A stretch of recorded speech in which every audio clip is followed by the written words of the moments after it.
जानिब से मैं हूं आपका मेज़बान मोहम्मद जमशेद। आप देख रहे हैं प्रोग्राम पाकिस्तान की आवाज़। पाकिस्तान के अंदर दिन ब दिन महंगाई बड़ी तेज़ स्पीड से जा रही है, जो रुकने का नाम ही नहीं ले रही। पेट्रोल 145 से क्रॉस होता जा रहा है, आटा चीनी बहुत सारे हालात हैं, जिससे बेरोज़गारी हो रही है। बेरोज़गारी से तंग आकर लोग खुदकुशियाँ कर रहे हैं। इसका असल कसूरवार कौन है? हुक्मरान है या आवाम है? शरीयत इस बारे में क्या कहती है? हमारे साथ मौजूद है कारी कासिम अजीज़ी साहब। कारी कासिम अजीज़ साहब, ये बताइएगा कि इसका असल कसूरवार कौन है? शरीयत इस बारे में क्या कहती है?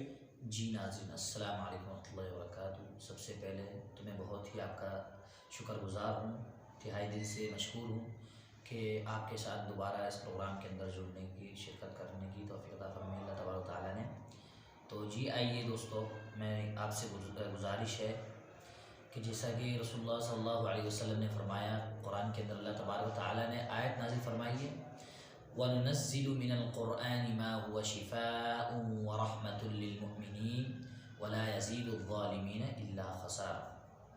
तो मेरे मोहतरम साथियों और दोस्त अहबाब से गुजारिश है कि ये जो आयत कलाम पाक मैंने आपके सामने पढ़ी है, इसके अंदर अल्लाह तबारक व तआला फरमा रहे हैं कि हमने कुरान मजीद को शिफा और रहमत बनाकर भेजा है। लिहाजा आज के टॉपिक के मुतालिक मुंसलिक बात की जाए तो नाजरीन, बात यह है कि आजकल जो दिन ब दिन महंगाई बहुत ही तेज़ी के साथ बढ़ती जा रही है, और इसके अंदर दरअसल हम कसूरवार हैं, ना ही तो हुकूमत है। और इसी तरह आप देख सकते हैं कि लोग अक्सर जो है ना तानादही करते हैं कि इसके अंदर शमूलियत है हुकूमत की या आवाम की, या तरह तरह की लोग बातें कर रहे हैं या करते रहते हैं, अक्सर सोशल मीडिया पे भी करते रहते हैं।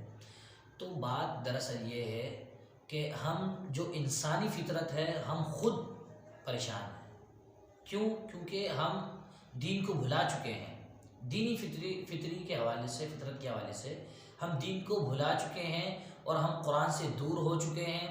और जो अल्लाह तबारक व तआला ने नबी करीम मोहम्मद रसूलुल्लाह सल्लल्लाहु अलैहि वसल्लम को हमारी तरफ रहमतुल लिल आलमीन बना करके भेजा, तो लिहाजा हम इन चीज़ों से दूर हैं। इन चीज़ों से जिस तरह से हमारी दूरी रहेगी, तो ज़ाहिर है बज़ाहिर है कि इंसान की ज़िंदगी के अंदर तंगियाँ तो बढ़ती रहेगी और इसी तरह परेशानी का सामना करते रहना पड़ेगा। जज़ाकुमुल्लाहु खैर। अस्सलामु अलैकुम रहमतुल्लाहि व बरकातुहू। बहुत शुक्रिया कारी अजीज़ी साहब, जो बता रहे थे कि हम दीन से दूर हैं, तो इस वजह से हमारे ऊपर ऐसे हालात जो कि गालिब आ चुके हैं, जिनकी वजह से महंगाई हुई। तो वीडियो अच्छी लगी तो लाइक करें, हमारे चैनल को सब्सक्राइब करें।